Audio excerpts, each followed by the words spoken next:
दोस्तों, आज हम बात करेंगे एक ऐसी बुक जिसने पब्लिश होते ही पूरी दुनिया में तहलका मचा दिया था। जी हाँ, रिच डैड पुअर डैड के बारे में। इस बुक में 6 ऐसे सबक बताए गए हैं जिनको अपनाकर हर कोई अमीर बन सकता है। अगर आप में अमीर बनने की चाहत है तो एक भी पॉइंट मिस मत करना।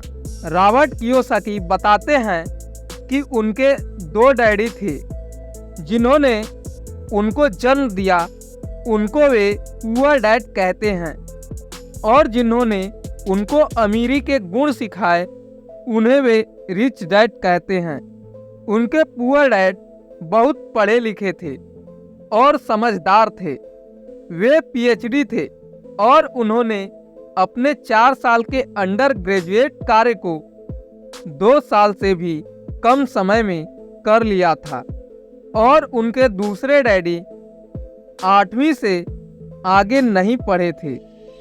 दोनों ने जिंदगी भर कड़ी मेहनत की थी, परंतु उनमें से एक बहुत पढ़ा लिखा होने के बाद भी पूरी जिंदगी पैसे के लिए परेशान होता रहा। इतना पढ़ा लिखा होने के बावजूद भी वह अपने पीछे कर्ज छोड़कर मरा, जबकि दूसरा सिर्फ 8वीं तक पढ़ने के बावजूद अमेरिका के हवाई राज्य के सबसे अमीर व्यक्तियों में से एक बन गया और मरने पर उसके परिवार को, चर्च को और जरूरतमंदों को करोड़ों डॉलर की दौलत देकर गया। ऐसा क्यों हुआ होगा? क्योंकि दोनों डैडी की पैसे के बारे में सोच अलग अलग थी। वह कैसे? चलो देखते हैं। पढ़े लिखे डैडी कहते थे पैसे का मोह ही सभी बुराइयों की जड़ है, जबकि दूसरे डैडी कहा करते थे पैसे की कमी ही सभी बुराइयों की जड़ है। एक डैडी को यह कहने की आदत थी मैं इसे नहीं कर सकता। दूसरे डैडी इन शब्दों के इस्तेमाल से चिढ़ते थे। वे रोज देकर कहा करते थे कि मुझे इसके बजाय यह कहना चाहिए मैं इसे कैसे खरीद सकता हूँ। पहला वाक्य नकारात्मक है और दूसरा प्रश्नवाचक। एक में बात खत्म हो जाती है और दूसरे में आप सोचने के लिए मजबूर हो जाते हैं। जब हम कहते हैं मैं इसे नहीं खरीद सकता, तो हमारा दिमाग काम करना बंद कर देता है। इसके बजाय जब हम यह सवाल पूछते हैं मैं इसे कैसे खरीद सकता हूँ, तो हमारा दिमाग काम करने लगता है। मेरे दोनों डैडी की विचारधारा में जमीन आसमान का अंतर था।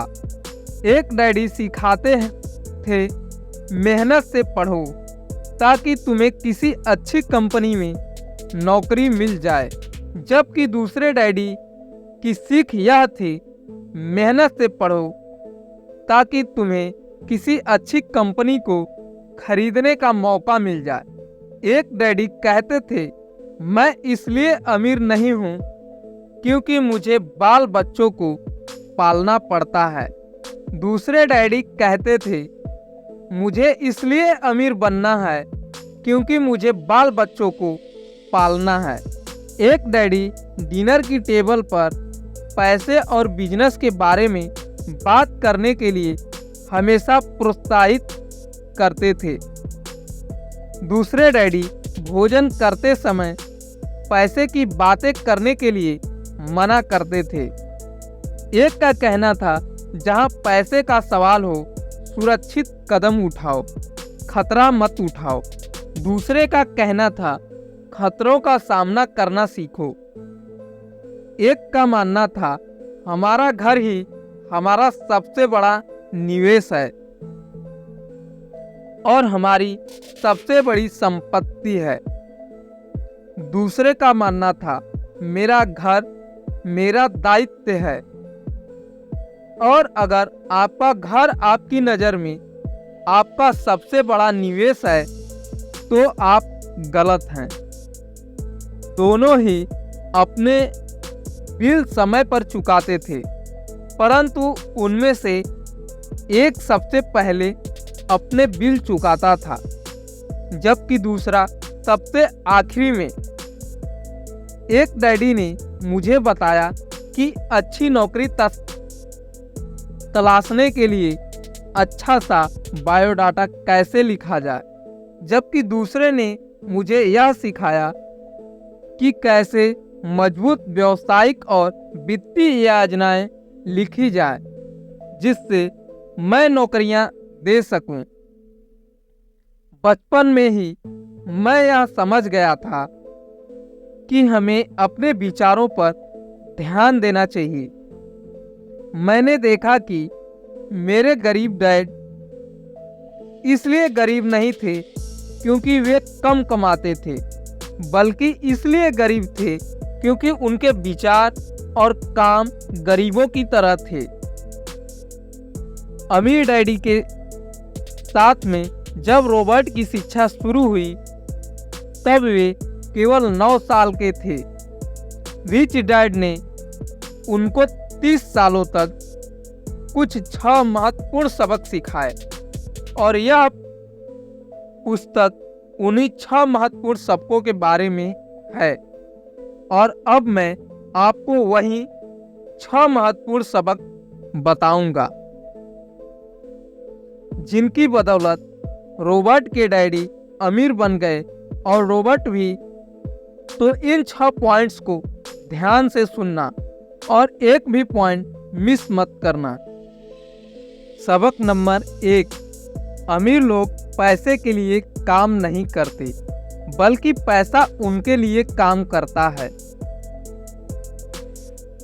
गरीब और मध्यवर्गीय लोग पैसे के लिए काम करते हैं, अमीरों के लिए पैसा काम करता है।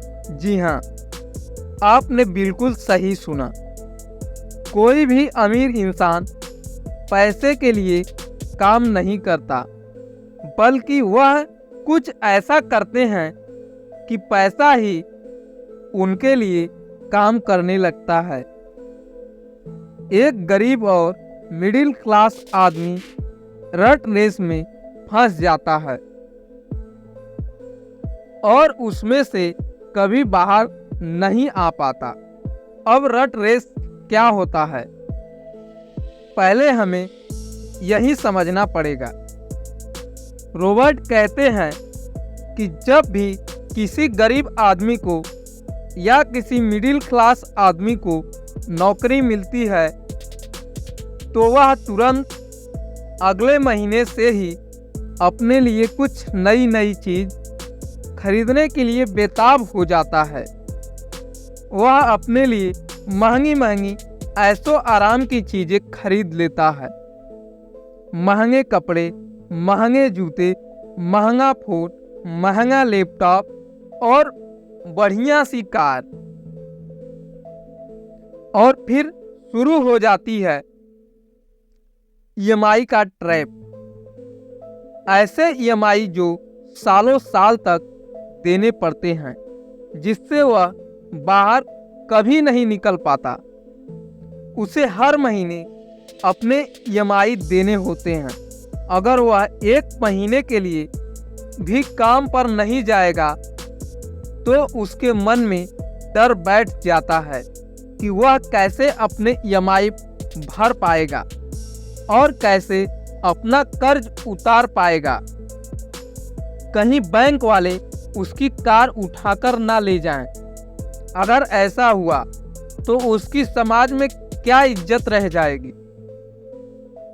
वह सुबह उठता है, काम पर जाता है, शाम को लौटता है, सुबह उठता है, काम पर जाता है और शाम को वापस लौटता है और महीना पूरा होने पर अपना पगार लेता है और ईएमआई भर देता है।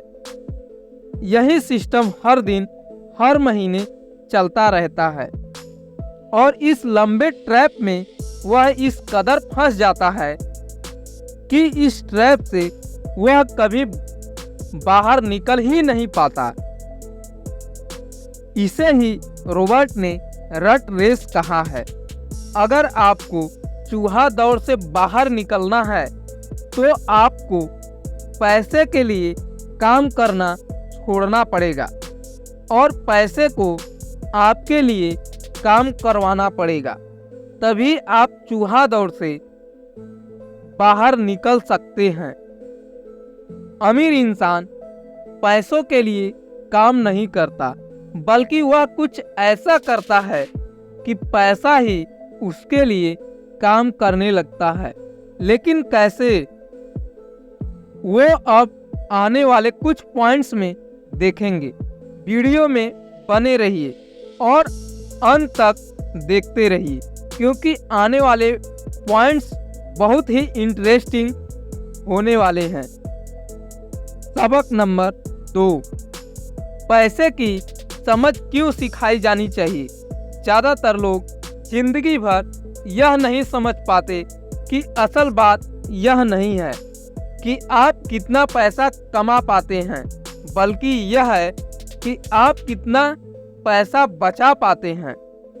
आपने लॉटरी जीतने वाले उन गरीब लोगों की कहानियां सुनी होगी जो अचानक अमीर बन जाते हैं, पर कुछ समय बाद वे फिर से गरीब हो जाते हैं।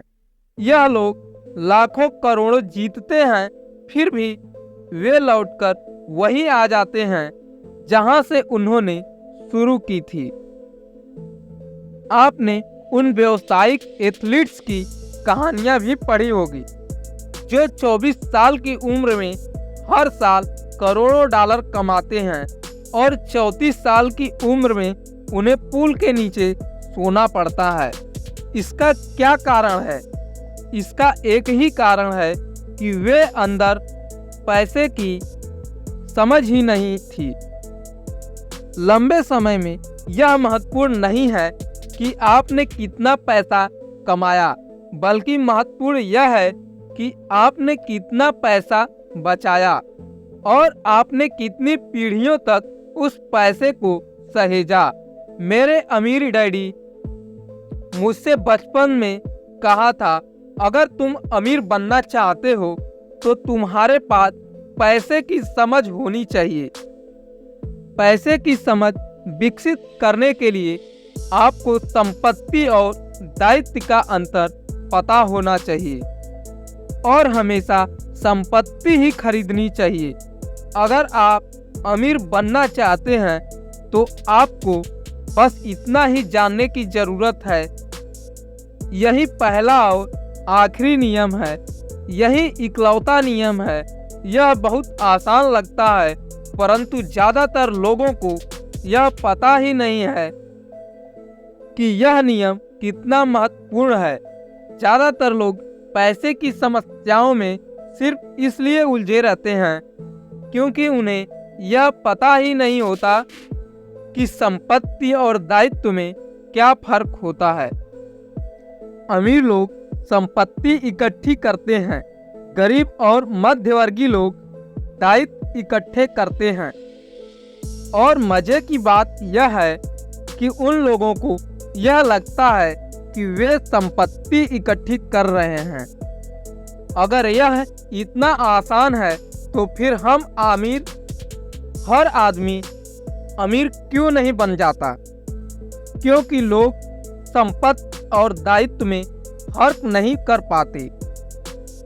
तो संपत्ति और दायित्व में क्या फर्क होता है?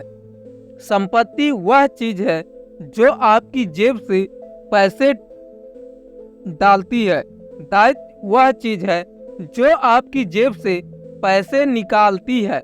दोबारा से कान खोलकर फिर से सुन लीजिए, क्योंकि यह लाइन बहुत इम्पोर्टेंट है।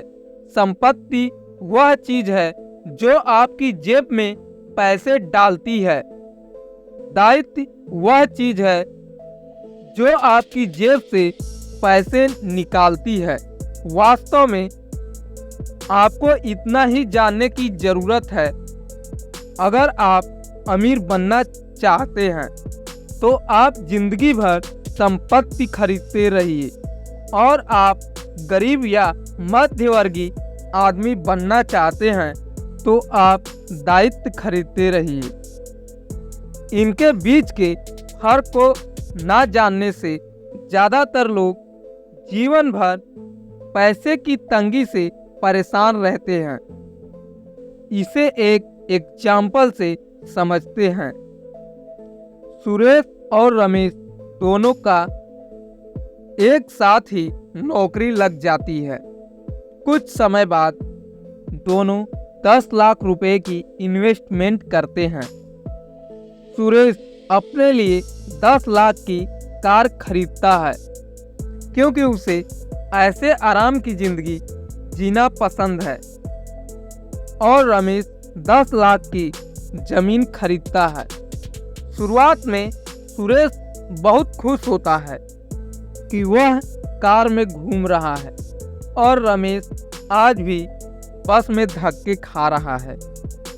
लेकिन 5 साल का समय बीतने के बाद रमेश के 10 लाख के प्लॉट की कीमत डबल मतलब 20 लाख हो जाती है और सुरेश के कार की कीमत आधे से भी कम हो जाती है। सुरेश अपने प्लॉट को 20 लाख में बेच देता है और एक नई प्रॉपर्टी ढूंढता है जहां मालिक अर्जेंट प्रॉपर्टी बेचना चाहता हो।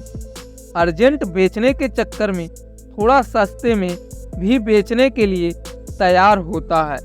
रमेश को 25 लाख की प्रॉपर्टी 20 लाख में ही मिल जाती है। रमेश वह प्रॉपर्टी खरीद लेता है, फिर से 5 साल तक अपने पास रखता है। 5 सालों के बाद वही प्रॉपर्टी को 50 लाख में बेच देता है। अब वह फिर से ऐसे मालिक की तलाश करता है जो अर्जेंसी में अपनी प्रॉपर्टी बेचना चाहता है। वह फिर से एक ऐसे मालिक को ढूंढने में कामयाब रहता है और 60 लाख की प्रॉपर्टी को 50 लाख में ही खरीद लेता है और फिर से 5 साल तक इंतजार करता है। अब पूरे 15 साल बीत चुके हैं। सुरेश अपना 50 लाख का प्लॉट 1 करोड़ में बेच देता है और करोड़पति बन जाता है और उसे करोड़ में से कुछ पैसा निकालकर अपने लिए ऐशो आराम की चीजें खरीद लेता है, जैसे कार, एक घर और अच्छे अच्छे कपड़े। और यह सब लेने के बाद जो बाकी 50 लाख बच जाते हैं वो उनसे फिर से प्रॉपर्टी खरीद लेता है और अब उसकी प्रॉपर्टी ही उसके लिए पैसा बनाती रहती है। लेकिन सुरेश ने जो 15 साल पहले कार खरीदी थी, आज उसे कोई कौड़ी के दाम में भी खरीदने के लिए तैयार नहीं है। वह आज भी धक्के खा रहा है। यही फर्क होता है एक अमीर और गरीब के माइंडसेट में। गरीब इंसान सबसे पहले अपने लिए लायबिलिटी खरीदता है जो उसके जेब से पैसे निकालती रहती है, और अमीर माइंडसेट वाले इंसान संपत्ति खरीदते हैं। 80% परिवारों की पैसे की कहानी यह होती है कि वे अमीर बनने के लिए कड़ी मेहनत करते जाते हैं। इसका कारण यह नहीं है कि वे पैसा नहीं कमाते। असली कारण यह है कि वे जिंदगी भर संपत्ति की जगह दायित्व खरीदते रहते हैं। मेरे अमीर डैडी के फाइनेंशियल स्टेटमेंट से यह भी पता चलता है कि वे अमीर लोग और ज़्यादा अमीर क्यों बनते हैं। संपत्ति वाले कॉलम से इतनी ज़्यादा आमदनी होती है कि खर्च आराम से चल जाता है और कुछ पैसा बच भी जाता है। इस बचे हुए पैसे को एक बार फिर से संपत्ति वाले कॉलम में निवेश कर दिया जाता है। संपत्ति वाला कॉलम बढ़ता रहता है और इससे होने वाली आमदनी भी बढ़ती रहती है। अब समझते हैं कि मिडिल क्लास लोगों को पैसे की तंगी क्यों होती है। जैसा मैंने इस खंड में शुरू में कहा था, सबसे महत्वपूर्ण नियम यह है कि संपत्ति और दायित्व के बीच के अंतर को पहचाना जाए। एक बार आप इनमें फर्क समझ लें, इसके बाद आप आमदनी देने वाली संपत्ति खरीदने की लगातार कोशिश करते रहें।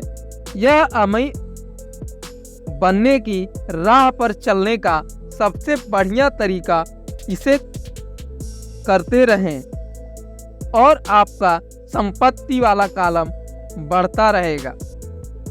अपने दायित्व और खर्च को कम करने की कोशिश भी करते रहें। इससे पैसा आपके संपत्ति वाले कॉलम में आता रहेगा। जल्द ही आपका संपत्ति वाला कॉलम इतना ज़्यादा मजबूत हो जाएगा कि आप और ज़्यादा जोखिम वाले निवेश कर सकेंगे।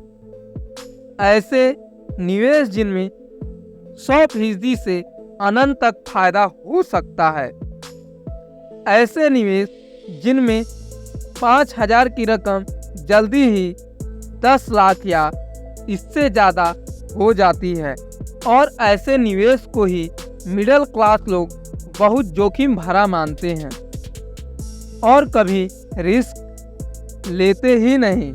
निवेश जोखिम भरा नहीं है, यह उस व्यक्ति की पैसे की नासमझी है, वित्तीय निरक्षरता, जो उसे बहुत जोखिम भरा बना देती है। इस आसान सबक को याद रखें। अमीर संपत्ति खरीदते हैं, गरीब केवल खर्च करते हैं। मध्यवर्गीय दायित्व खरीदता है, परंतु यह सोचता है कि वह संपत्ति खरीद रहा है। सबक 3, अपने काम से काम रखो। इसका क्या मतलब है कि चुपचाप से अपने काम पर जाओ और बिना किसी तरह से अपना काम करके वापस आ जाओ। नहीं, इसका मतलब यह बिल्कुल भी नहीं है। अपने काम से काम रखो का मतलब यह है कि आप अपनी नौकरी करते रहिए, लेकिन अपने संपत्ति वाले कॉलम को बढ़ाते रहिए और दायित्व के कॉलम को कम करते रहिए। ऐसा करने से आप नौकरी करते हुए भी आप अमीर बन सकते हैं। अपने काम से काम रखना शुरू कर दें। दिन की नौकरी को करते रहें, परंतु असली संपत्तियों को खरीदना भी शुरू कर दें। परंतु ऐसे दायित्वों या व्यक्तिगत चीज़ों से बचें जिनकी कीमत एक बार घर लाने पर कम हो जाए। आप जिस क्षण एक नई कार शोरूम से बाहर ले जाते हैं, उसकी कीमत 25% कम हो जाती है। यह सच्ची संपत्ति नहीं है। हालांकि आपके बैंकर भी इसे संपत्ति मानते हैं। तो आखिर सवाल उठता है कि हमें किस तरह की संपत्तियों का संग्रह करना चाहिए। मैं आपको या आपके बच्चों को किस तरह की संपत्तियों के संग्रह की प्रेरणा दे रहा हूं। मेरी दुनिया में असली संपत्तियां कई तरह की होती हैं। नंबर 1, ऐसे बिजनेस जिनमें मेरे होने की ज़रूरत ना हो।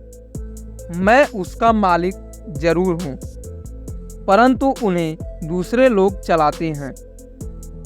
अगर मुझे वहाँ काम करना पड़े तो यह बिजनेस नहीं होगा, यह मेरी नौकरी होगी। नंबर 2, स्टॉक मार्केट या शेयर मार्केट, जहां आपको पैसा इन्वेस्ट कर देना है और अपना काम करते रहना है। Number 3, government bonds. Number 4, mutual funds. Number 5, आमदनी देने वाला रियल इस्टेट। नंबर 6, ऐसी हर चीज़ जो कीमती हैं, जो आमदनी देती हैं और जिसका मूल्य बढ़ जाता है और जिसका बाजार तैयार है।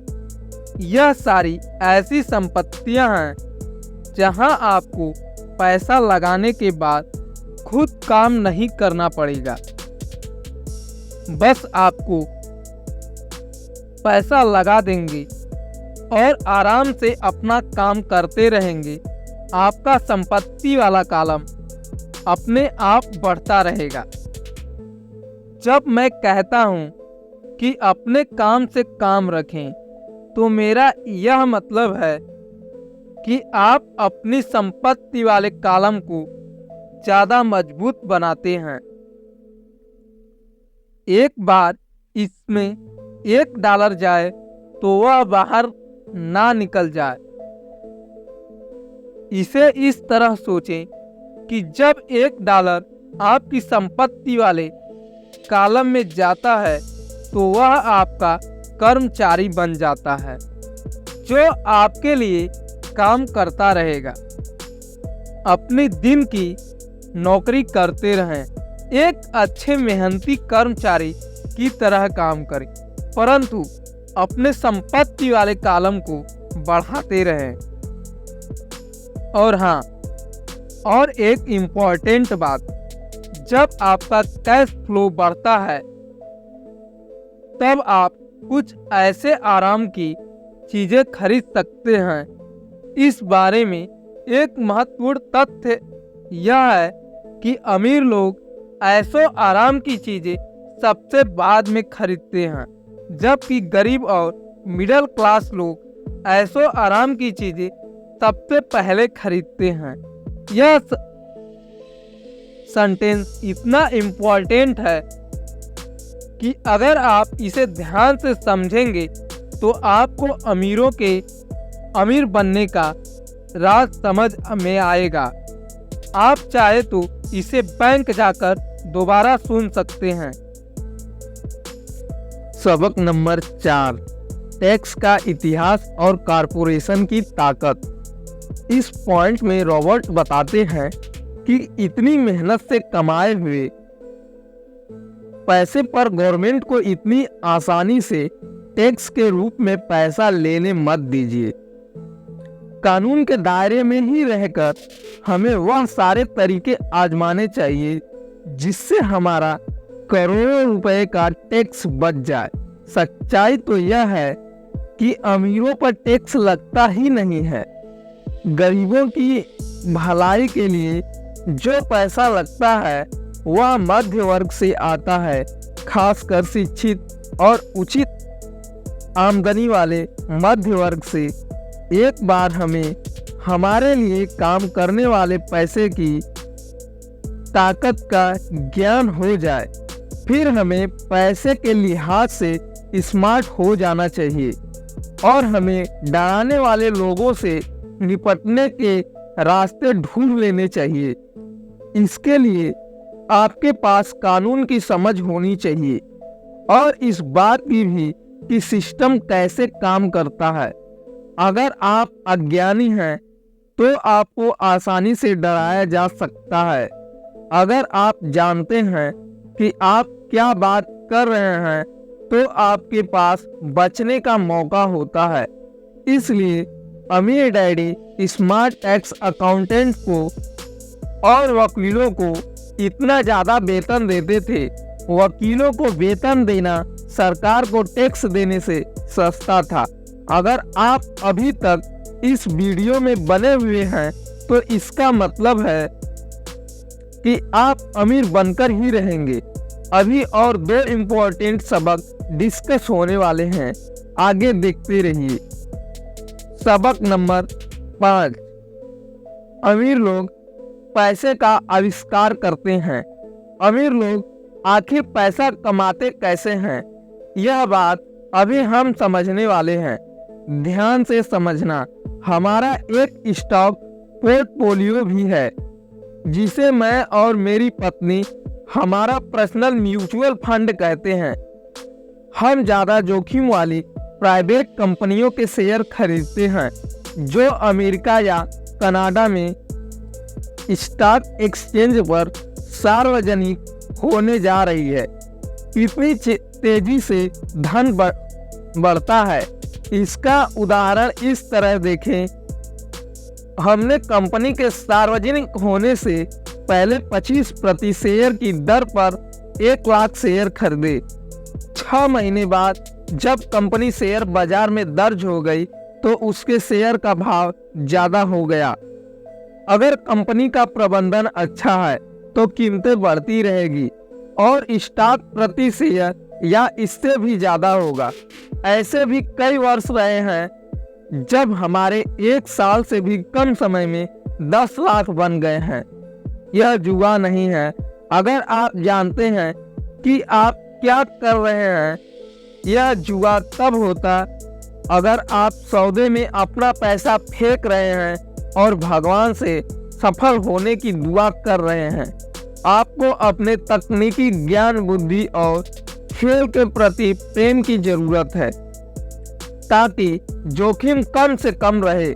याद रखिए, महान अवसरों को आपकी आंखें नहीं देख सकती, उन्हें आपके दिमाग से देखा जा सकता है। सबक नंबर 6, सीखने के लिए काम करें, पैसे के लिए काम ना करें।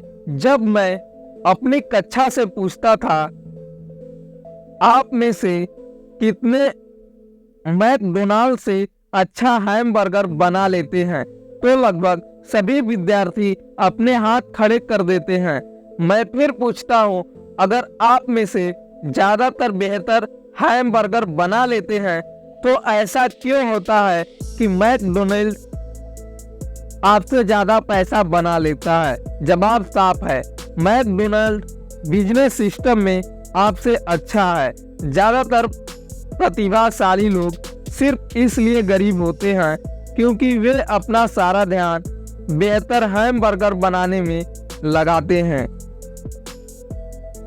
और बिजनेस सिस्टम के बारे में कुछ नहीं जानते। दुनिया प्रतिभा संपन्न गरीब लोगों से भरी पड़ी है। अक्सर वे या तो गरीब हैं या फिर पैसे की समस्या से जूझ रहे हैं या अपनी क्षमताओं से कम पैसा कमा रहे हैं और इसका जिम्मेदार उनके ज्ञान का विषय नहीं है बल्कि उनका अज्ञान है। वे एक बेहतर हैमबर्गर बनाने की दक्ष को पैना करने में ही लगे रहते हैं और हैमबर्गर को बेचने और उसे घर तक पहुंचाने की क्षमता पर बिल्कुल भी ध्यान नहीं देते। शायद मैकडोनाल्ड सबसे अच्छे हैमबर्गर नहीं बनाता है, परंतु वे एक अद्भुत रूप से औसत हैमबर्गर को बेचने और उसे घर तक पहुंचाने में सर्वश्रेष्ठ है। इस पॉइंट को अच्छे से समझना जरूरी है। अगर समझ में ना आए तो दोबारा सुन लेना। मैं युवा लोगों को यही सलाह दूंगा कि नौकरी खोजते समय वे इस बात पर कम ध्यान दें कि वे कितना कमा रहे हैं, लेकिन इस बात पर ज़्यादा ध्यान दें कि वे कितना सीख रहे हैं। रास्ते पर आगे की तरफ देखकर यह तय करें कि किसी खास प्रोफेशन को चुनने के पहले और चूहा दौड़ में फंसने से पहले वे किन योग्यताओं में पारंगत होना चाहते हैं। जिंदगी बहुत हद तक जिम जाने की ही तरह है। इसमें सबसे दर्द भरा हिस्सा वहां जाने का फैसला लेना है। एक बार आप यह फैसला कर लेते हैं तो बाकी सब आसान हो जाता है। ऐसे कई दिन आए हैं जब मैं जिम जाने के नाम से कांप जाता हूँ, परंतु एक बार मैं वहां पहुंच जाता हूँ और काम शुरू कर देता हूँ तो मुझे इसमें मजा आने लगता है। जब मैं वहां से निकलता हूँ तो मुझे हमेशा खुशी होती है कि मैं वहां गया था। तो दोस्तों, यह थे वह 6 सबक जो रिच डैड ने रॉबर्ट कियोसाकी को सिखाए थे और जिनकी बदौलत वे अमेरिका हवाई राज्य के सबसे अमीर आदमी बन गए थे। लेकिन अंत में मैं आपको एक बोनस पॉइंट बताने जा रहा हूं, जिसको समझे बगैर आप इस किताब को और अमीरी के राज को अच्छे से समझ नहीं पाओगे। तो ध्यान से सुनना। 3 तरह के इनकम अकाउंटिंग की दुनिया में 3 अलग अलग प्रकार के इनकम होते हैं। नंबर 1 अर्जित आय, नंबर 2 निष्क्रिय, नंबर 3 पोर्टफोलियो आय। जब मेरे असली डैडी ने मुझसे कहा था स्कूल जाओ, अच्छे नंबर लाओ और एक सुरक्षित नौकरी खोजो, तो वे मुझे यह सुझाव दे रहे थे कि मैं अर्जित आय के रूप में काम करूं। जब मेरे अमीर डैडी ने कहा अमीर लोग पैसे के लिए काम नहीं करते, वे पैसे से अपने लिए काम कर आते हैं, तो वे निष्क्रिय आय और पोर्टफोलियो आय के बारे में बात कर रहे थे। ज़्यादातर मामलों में निष्क्रिय आय रियल एस्टेट के निवेश में हासिल होती है। पोर्टफोलियो आय पेपर एसेट से प्राप्त होती है। पेपर एसेट यानी स्टॉक बॉन्ड और म्यूचुअल फंड। पोर्टफोलियो आय वह आय है जिससे बिल गेट्स दुनिया के सबसे अमीर आदमी बन गए। वे अर्जित आय के द्वारा अमीर नहीं बने। अमीर डैडी कहा करते थे अमीर बनने की कुंजी है अर्जित आय को निष्क्रिय आय और पोर्टफोलियो आय में जितनी जल्दी संभव हो सके बदलने की योग्यता। इस लाइन को भी दोबारा सुन लेना। वे कहते थे अर्जित आय पर टैक्स सबसे ज्यादा लगता है, सबसे कम टैक्स निष्क्रिय आय पर लगता है। यह एक और कारण है कि आप अपने पैसे से अपने लिए कड़ी मेहनत करवाएं। सरकार उस आय पर ज्यादा टैक्स लगाती है जिसके लिए आप कड़ी मेहनत करते हैं, और उस आय पर कम टैक्स लगाती है जिसके लिए आप पैसा कड़ी मेहनत करता है। तो दोस्तों, यह थी रिच डैड पुअर डैड की कंप्लीट बुक समरी। लेकिन मैं चाहता हूं कि यह बुक जीवन में एक बार नहीं बल्कि बार बार सभी को पढ़नी चाहिए। यह वीडियो आपको कैसा लगा कमेंट सेक्शन में जरूर बताना, और पसंद आए तो लाइक कर देना। द एक फास्ट मूवर इस चैनल को सब्सक्राइब जरूर कर लेना, क्योंकि ऐसे भी बुक समरी हम आपके लिए लाते रहेंगे।